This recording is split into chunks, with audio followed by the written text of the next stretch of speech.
tukajijue. Kuna Mungu mwingine isipokuwa ni wewe. Katika jina la Yesu Kristo tunaomba na kuamini. Amen.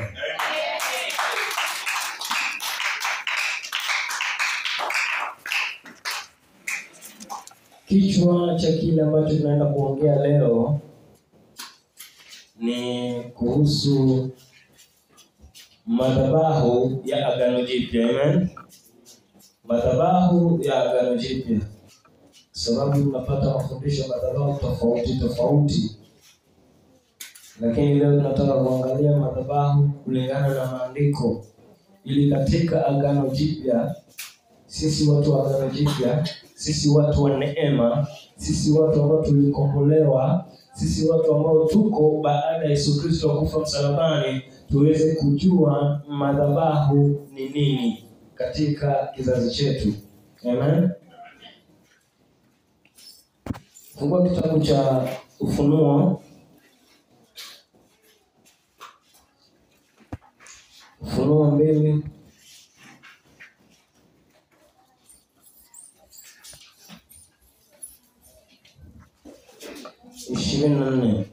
Ufunuo 2:24 inasema, basi nawaambia ninyi wengine mlioko Thiatira, ninyi ambao hamyafuati mafundisho ya Yezebeli, wala hamkujifunza hayo yanayoitwa mambo ya ndani sana ya shetani. Amen.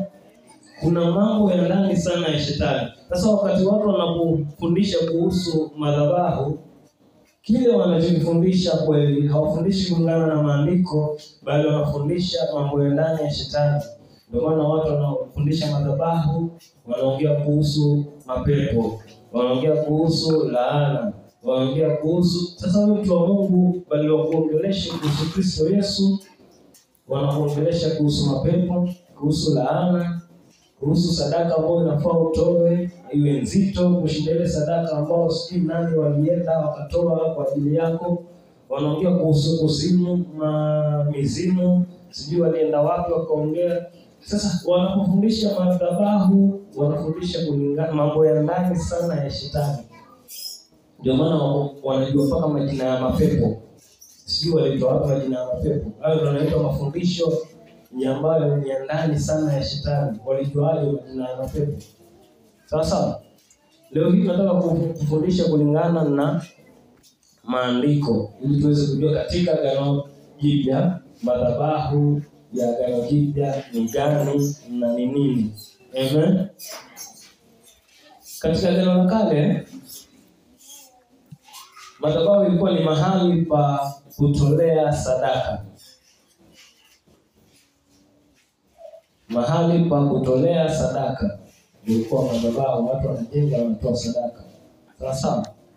Na katika Agano la Kale, kwa sababu wanadamu walikuwa wako mbali na Mungu kwa sababu ya dhambi,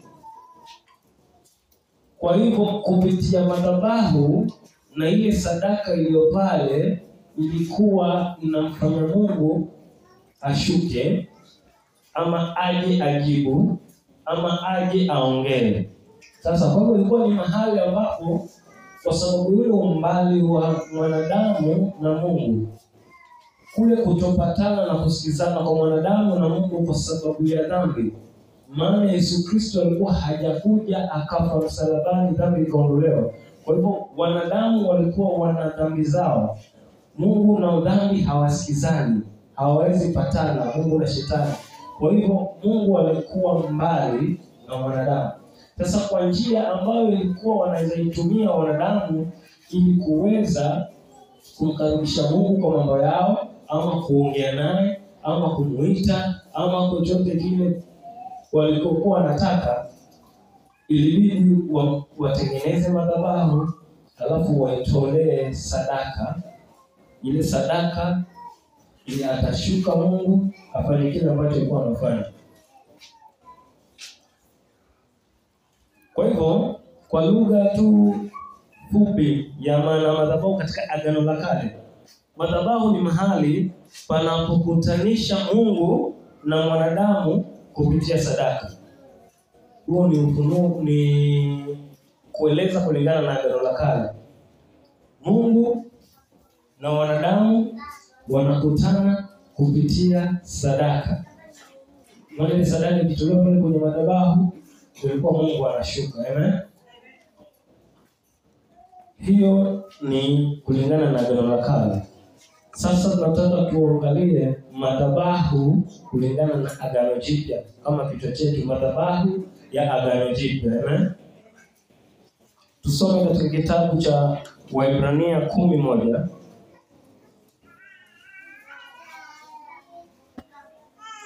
Waebrania 11.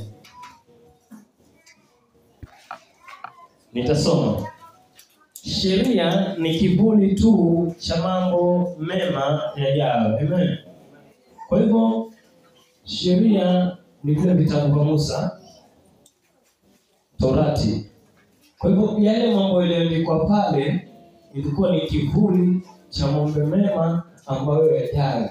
Mambo mazuri ambayo wakati huo ilikuwa hakuna, lakini yalikuwa yatakuja. Mambo mazuri ambayo yako katika Agano Jipya. Amen. Kwa hivyo unaposoma hivyo vitabu vya Agano la Kale, usome ukifahamu ya kuwa ilikuwa ni vivuli, ilikuwa ni mfano, ilikuwa ni ishara, ilikuwa ni picha. Sasa usome, kwa sababu sisi na kizazi hiki inafaa tuweze kuangalia, tujue ule uhalisia, ule ukweli ilikuwa ni kitu gani. Amen. Wakolosai 2:17 pia inasema hivyo hivyo. Wakolosai 2:17. Hizi zilikuwa kivuli cha mambo ambayo yalikuja. Amerudia vile. Hizi zilikuwa kivuli cha mambo ambayo yalikuja. Akaendelea akasema, lakini ile iliyo halisi imo ndani ya Kristo. Amen. Kule ilikuwa ni picha. Picha yako si wewe. Hata kama ni picha yako, lakini si wewe. Amen. Kivuli chako si wewe. Kwa hivyo kule katika Agano la Kale ilikuwa ni picha, taswira, mfano, vivuli. Uhalisia uko ndani ya Kristo. Sisi ambao tuko ndani ya Kristo ndio tuko katika ule ukweli.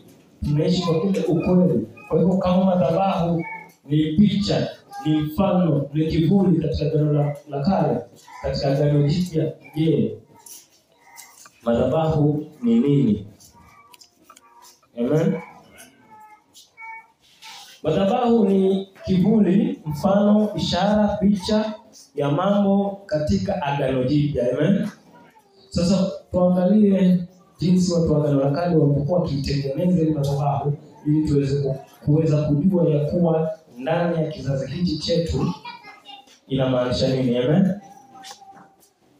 Kitabu cha Kutoka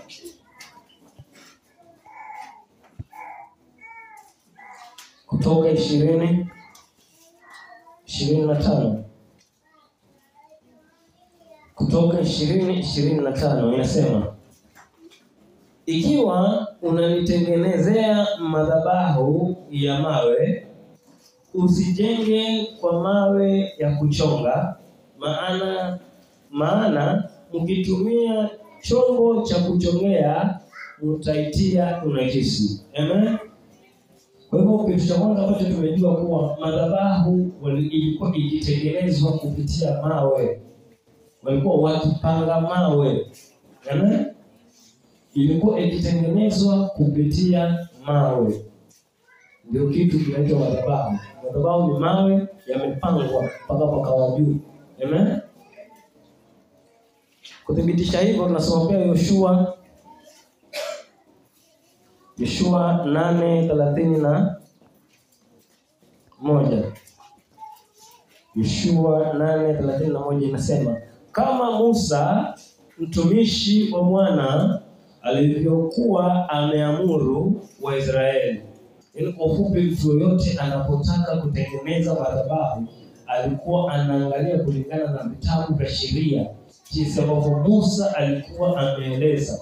Na tumeona kuwa kulingana na Musa madhabahu lazima itengenezwe kwa mawe. Amen.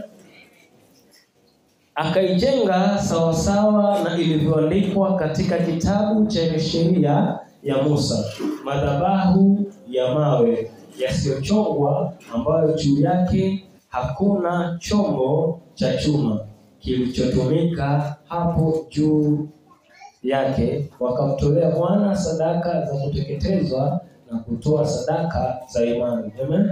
Kwa hivyo mpaka wakati wa Yoshua wameshaingia katika nchi ya ahadi, ikabidi wanapotengeneza madhabahu wakatengeneza kulingana na Musa alivyoelekeza na sheria. Kwa hivyo wakatengeneza kupitia mawe. Amen. Kwa hivyo ili tujue maana ya madhabahu katika Agano Jipya, lazima tujue maana ya mawe. Maana kifaa kinachotumika kutengeneza madhabahu ni mawe. Amen. Kwa hivyo tuangalie maana ya mawe. Tukishajua maana ya mawe, tutajua madhabahu ya Agano Jipya ni nini. Amen. Kutoka 24:4. Kutoka 24 mstari wa 4. Ndasoma. Ndipo Musa akaandika kila kitu Bwana alichokuwa amesema.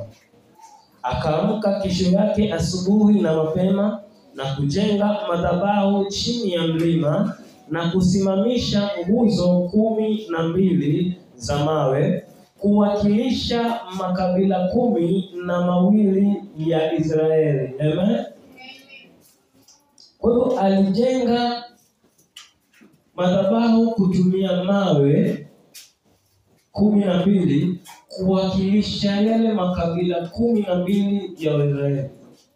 Kwa ufupi, yale mawe yanawakilisha watu. Amen. Mawe yalikuwa yanawakilisha wale wanadamu. Amen. Kwa hivyo ndio maana Biblia inasema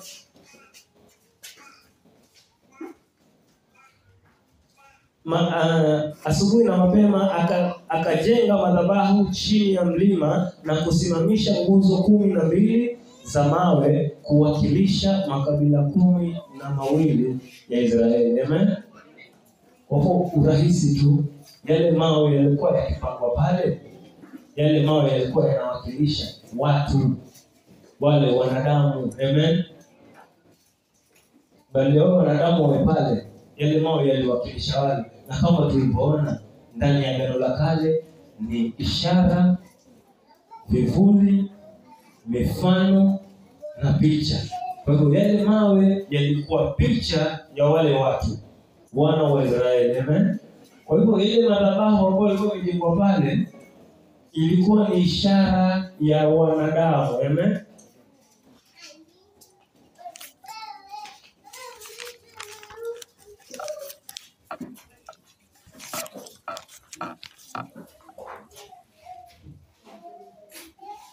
Kwa hivyo madhabahu inawakilisha watu, kwa sababu mawe ndio ambayo yametumiwa kujengea. Mawe yalikuwa yanatumiwa kujengea na yale mawe yalikuwa yanawakilisha watu. Amen.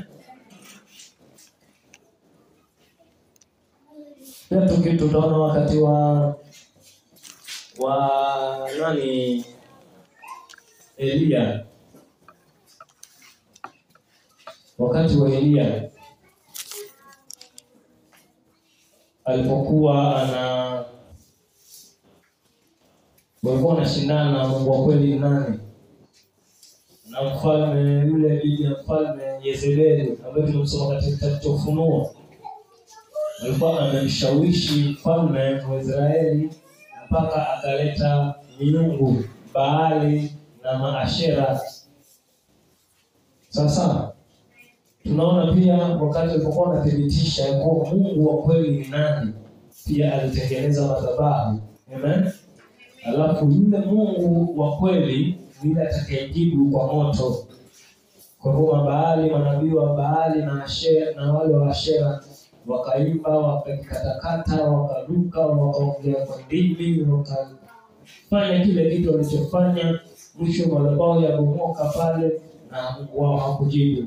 wakati Elia akawadhihaki akiwaambia pengine Mungu wenu yuko na shughuli nyingi sana, Mungu yuko busy, hawasikii, ongezeni sauti. Amen. Twende hapo Ufunuo wa kwanza.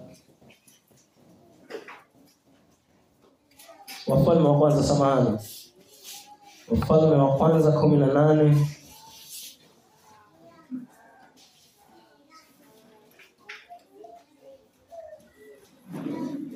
mstari wa 30.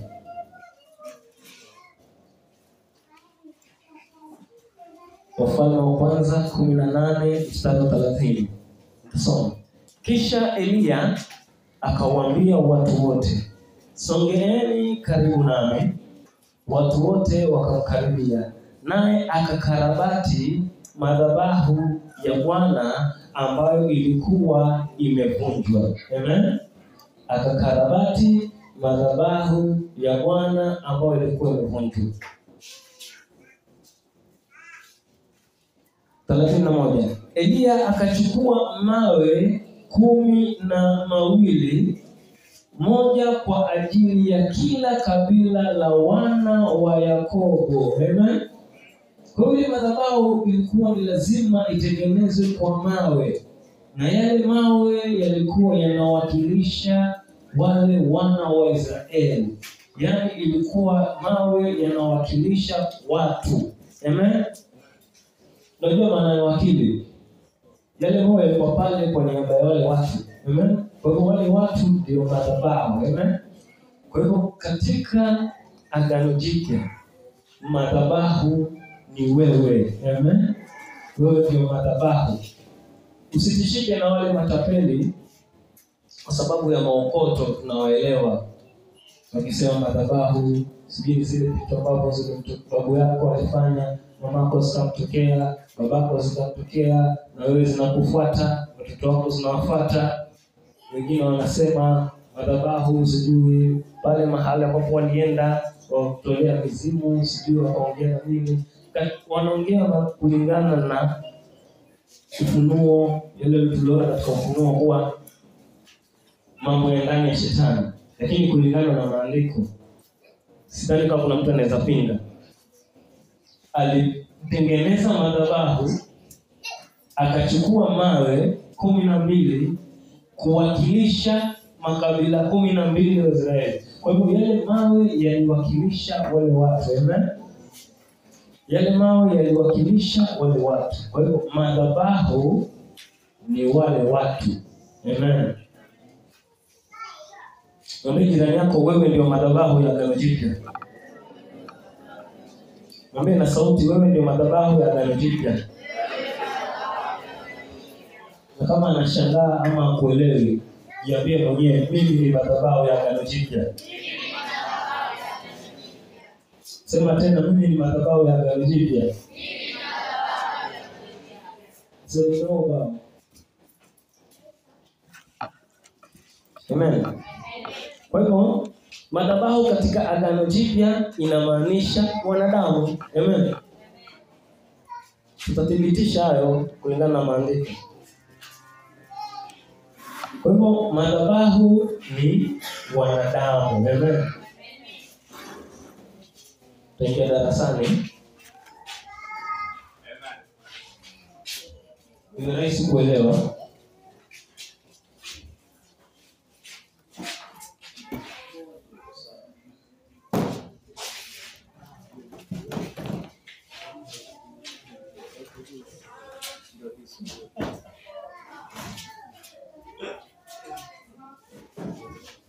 Amen. Kwa hivyo tunaona hapa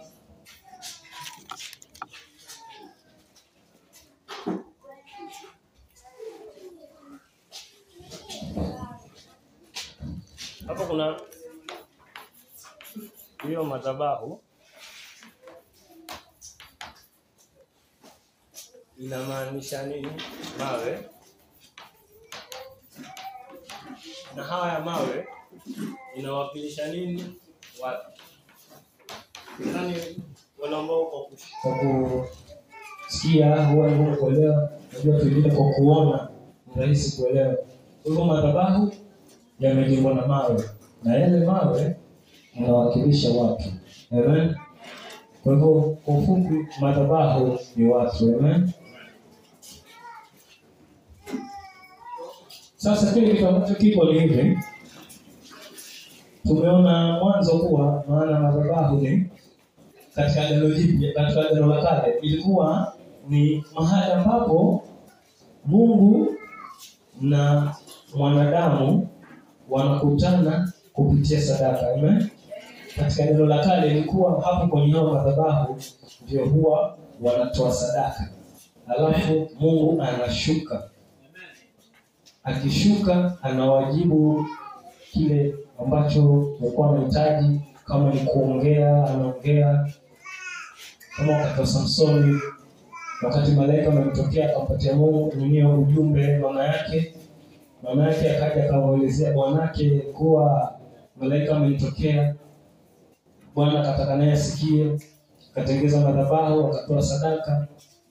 Malaika karudi tena akamwambia utazaa mtoto kuhusu Samsoni, anapokuwa anatolewa nabii wake. Kwa hivyo madhabahu ni mahali ambapo katika Agano la Kale panakutanisha Mungu na wanadamu kupitia sadaka. Kwa hivyo lazima kuwe na sadaka. Ndio utawasikia wale matapeli kule wanapofundisha kuhusu madhabahu, wanakwambia sadaka ni lazima. Ni kweli, sadaka ni lazima. Shida yao ni tu hawakwambii kuwa sadaka ni Yesu Kristo, wanataka utoe kwa sababu ya mwokoto. Amen. Kwa hivyo sasa hii sadaka hii hapo ukitoa sadaka, yani kwa ufupi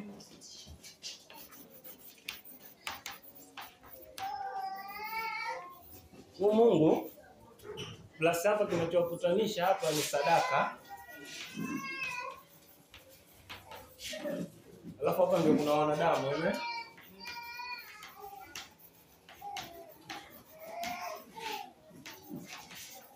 Kwa hivyo Mungu kukiwa sadaka na mwanadamu ndio wanakutana. Amen. Kwa hivyo Mungu lazima kuwe na sadaka ndio Mungu na wanadamu wakutane. Amen.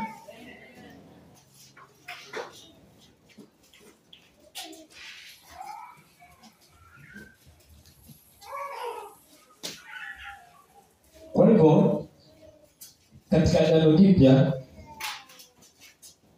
sadaka ilishatolewa pale msalabani. Amen. Katika Agano Jipya sadaka ni Yesu Kristo. Amen. Pale msalabani. Haleluya. Kwa hivyo Mungu kupitia Yesu Kristo, kifo cha Yesu Kristo pale msalabani, amen,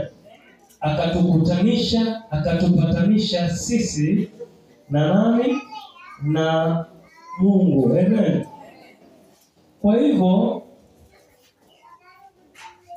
wale matapeli wanatumia mistari hiyo hiyo, sadaka lazima. Shida ni wanakuambia kuwa lazima wewe ndio utoe sadaka. Tena kuna mwingine niliona alipeleka 10,000, shida zake hazikuisha. Aliporudi akaambiwa kuwa wale maadui zako walipoenda huko kwenye hiyo madhabahu ati walitoa sadaka kubwa kushinda hiyo 10,000. Kwa hivyo ili madhabahu hii iwe na nguvu kushinda madhabahu ya adui zako, lazima utoe zaidi ya hivyo. Kwa hivyo akatoa zaidi ya kile ambacho maadui zake wametoa. Hivyo ni Viswahili vya maokoto.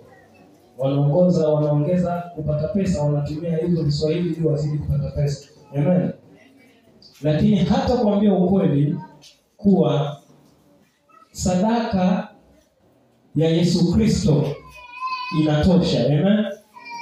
Kwa sababu unajua katika Yesu Kristo, kifo cha Yesu Kristo pale msalabani, hakuna maokoto watapata. Amen.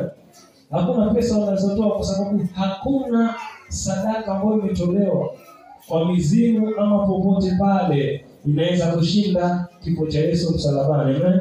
Inaweza kumshinda Yesu ambaye ndio sadaka pale msalabani. Amen. Haya, kwa hivyo katika Biblia tumesema kuwa sadaka Kristo Yesu ambaye ni sadaka yetu ametukutanisha sisi na Mungu. Amen. Hebu saidia kidogo.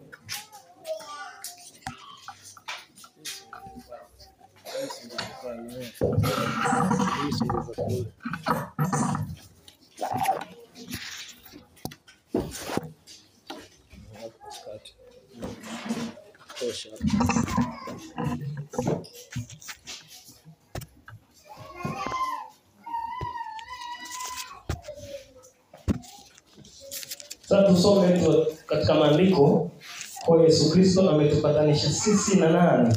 Sisi na Mungu. Sasa Timotheo wa kwanza. Timotheo wa kwanza 2. Timotheo wa kwanza mlango wa 2 tusome mstari wa 5 na 6.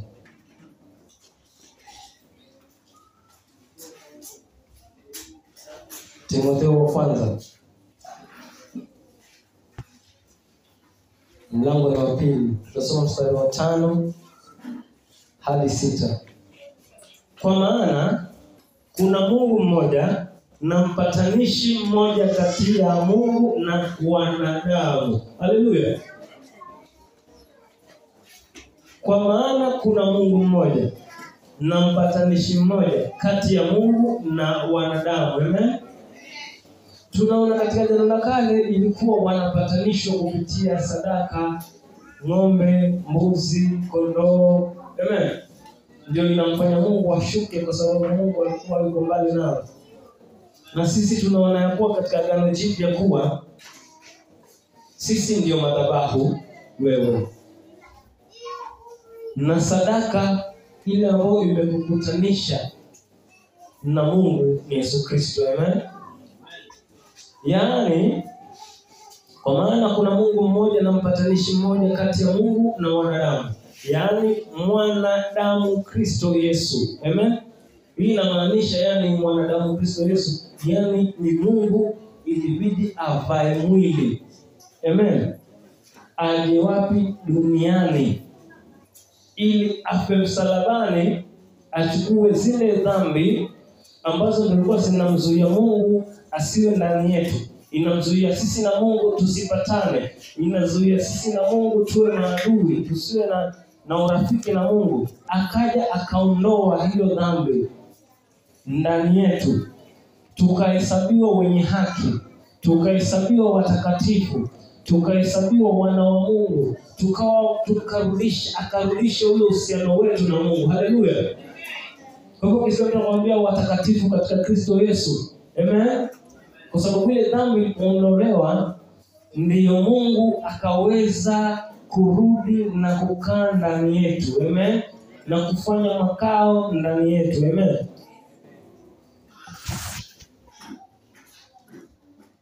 Kwa yaani mwanadamu Kristo Yesu aliyejitoa mwenyewe kuwa fidia kwa ajili ya wanadamu wote. Haleluya. Kwa hivyo Kristo Yesu alijitoa akawa fidia. Fidia ni malipo yanayofanywa kwa ajili ya hasara fulani ambayo imeingia. Kwa hivyo alilipia lile deni la dhambi ambalo lilikuwa tunadaiwa, ambalo tulikuwa nalo, akalilipia. Na alipolilipia akatupatanisha sisi na Mungu. Amen. Kwa hivyo sawa sawa na Agano la Kale, madhabahu ilikuwa inakutanisha Mungu na wanadamu kupitia sadaka, na sisi katika Agano Jipya wewe ndio madhabahu, mimi ndio madhabahu. Tunakutanishwa mimi na Mungu kupitia Yesu Kristo pale msalabani. Amen.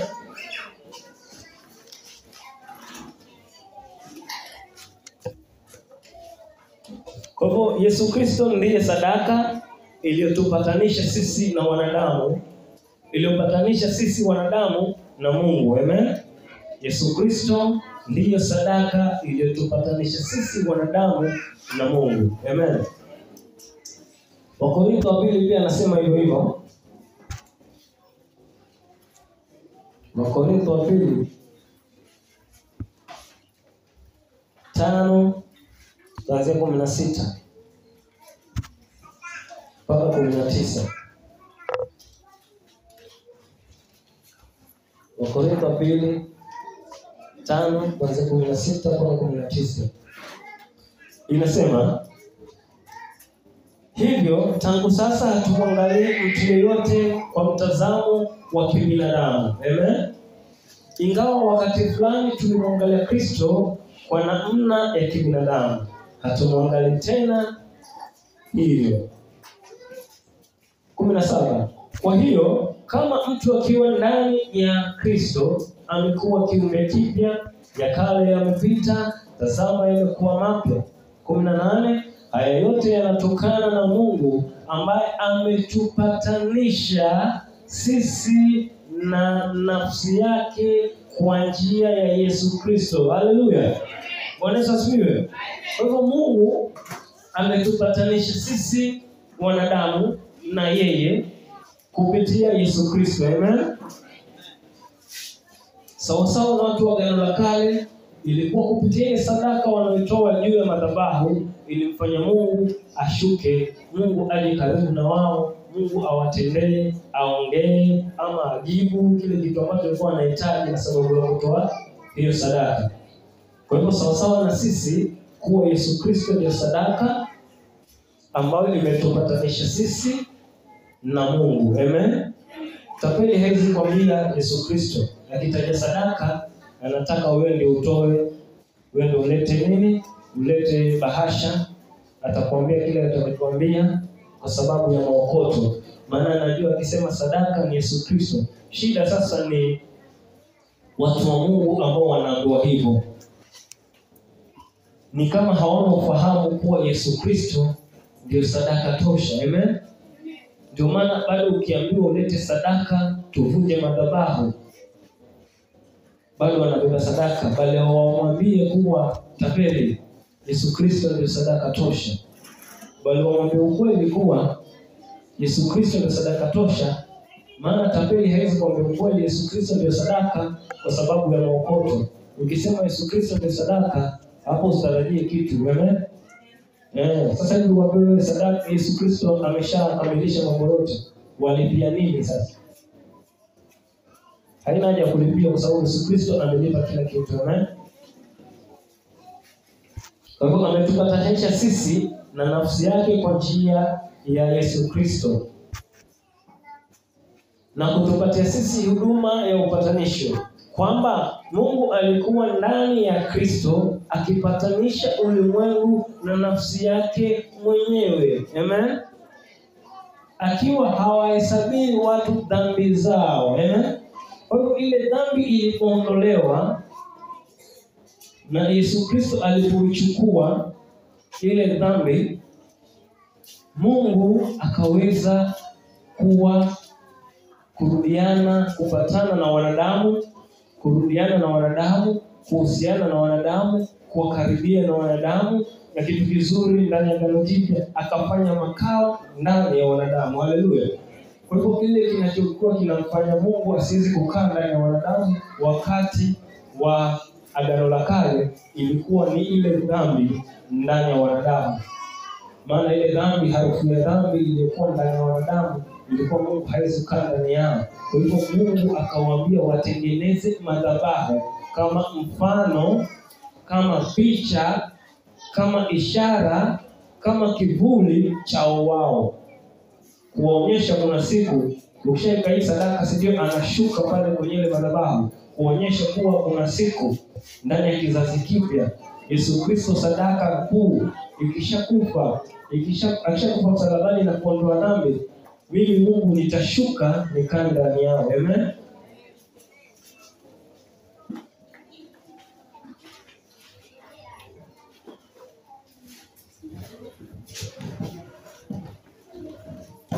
Kuna kitu hapa nataka tuandike tena kwa wale ambao wakiona kwa macho ndio wanaelewa.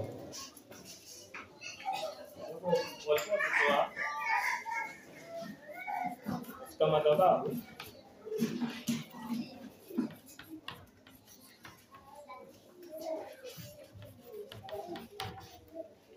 wakitoa hiyo sadaka hapa, sadaka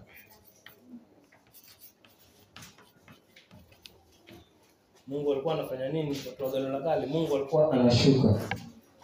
Sasa hii Mungu kushuka inamaanisha vitu vingi, kuwa anajibu maombi yao, kuwa kama alikuwa amemuita aongee, anakuja anaongea. Sasa kwa Mungu tunatumia neno moja, Mungu anashuka. Sasa na sisi watu wa Agano Jipya, madhabahu ni wewe. Amen. Kwa hivyo hapa kuna wanadamu.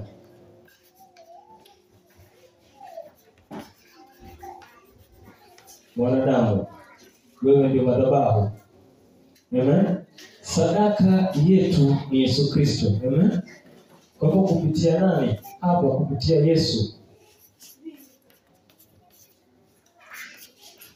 Wakati wa Agano la Kale alikuwa anashuka. Wakati wetu alishuka akafanya makao ndani yetu. Amen. Kwa hivyo wanadamu na ile sadaka ya Yesu Kristo, kuna kitu kinaitwa kanisa. Amen. Kanisa si mjengo. Kanisa si mabamba, kanisa si matofali. Amen. Wewe ndio kanisa. Amen. Wewe ndio kanisa. Kwa hivyo kile kilichofanyika ni kuwa baada ya sadaka ya Yesu Kristo, wakati wa Agano la Kale wakitoa chinja ng'ombe, mbuzi, Mungu anakuja karibu yao kwa ishara yoyote ile, anaongelesha. Kama ni kuongelesha, kama ni kujibu anajibu, kama ni kutenda anatenda kile ulichokuwa wanataka. Lakini katika Agano Jipya, wewe ambao ni madhabahu, kupitia sadaka ya Yesu Kristo, Mungu akashuka akafanya makao ndani yetu. Amen.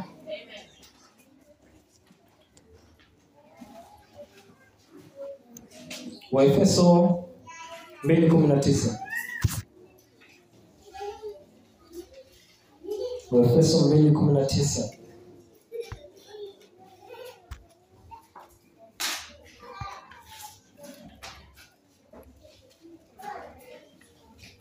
Nitasoma. Hivyo basi, ninyi sasa si wageni tena wala wapitaji. Amen. Yaani wanadamu sasa si wageni na Mungu, maana kile kilikuwa kinachowatenga wanadamu na Mungu ilikuwa ni ile dhambi. Amen. Lakini tangu Yesu Kristo akaja akafa msalabani akachukua ile dhambi, sisi na Mungu si wageni tena, si watu ambao hatujuani. Amen. Maana amefanya makao ndani yako. Amen. Mwambie ndani yako, Mungu anaishi ndani yako. Mwambie na sauti, Mungu anaishi ndani yako. Na kama anashangaa, jiambie mwenyewe, Mungu anaishi ndani yangu. Amen. Si wageni tena wala wapitaji, bali mmekuwa wenyeji pamoja na watakatifu na pia jamaa wa nyumbani mwake Mungu. Amen. Kwa hivyo tumekuwa family, jamaa, tuna uhusiano na Mungu. Amen. Tumeitwa watakatifu. Unaona, watakatifu ni neno lazima liwekwe, kwa sababu pingamizi kuu kati ya Mungu na wanadamu ilikuwa ni ile dhambi ya asili. Na kwa sababu hiyo imeondolewa, sasa tumekuwa watakatifu. Mungu sasa akaweza kuja na kufanya makao ndani yetu. Amen. 20 inasema, mmejengwa juu ya misingi ya mitume na manabii, naye Kristo Yesu mwenyewe ndiye jiwe kuu la pembeni. Ndani ya jengo lote limeshikamanishwa pamoja na kusimamishwa ili kuwa hekalu takatifu katika Bwana. Amen. 22, katika yeye nyinyi nanyi mmejengwa pamoja ili mpate kuwa makao ambayo Mungu anaishi ndani yake. Haleluya. Katika Kristo Yesu, ile sadaka aliyojitoa yeye akafa pale msalabani, ametufanya sisi kuwa makao ambayo Mungu anakaa ndani yetu. Amen. Kwa njia ya Roho Mtakatifu. Amen.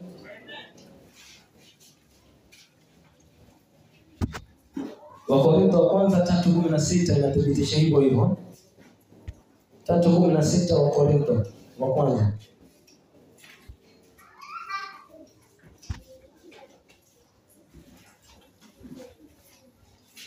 Inataka usome, umwambie jirani yako hivi, rudia hivi ninavyosema.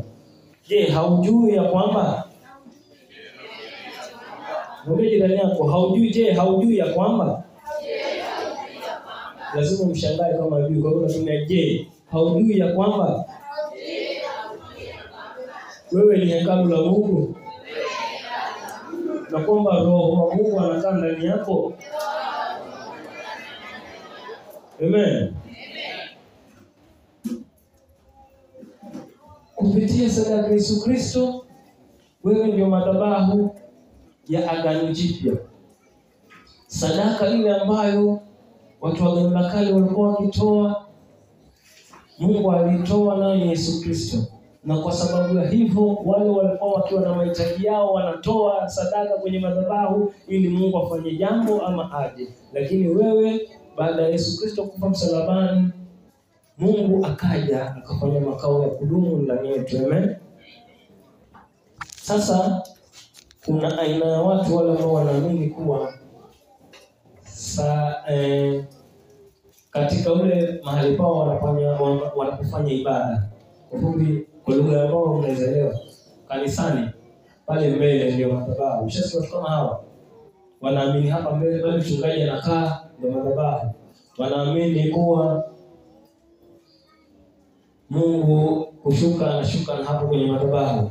Sasa mnaweza kuelewa nikisema Mungu akishuka anashuka kwenye madhabahu. Kama madhabahu ni wewe, inamaanisha Mungu ameshuka ndani yako. Amen.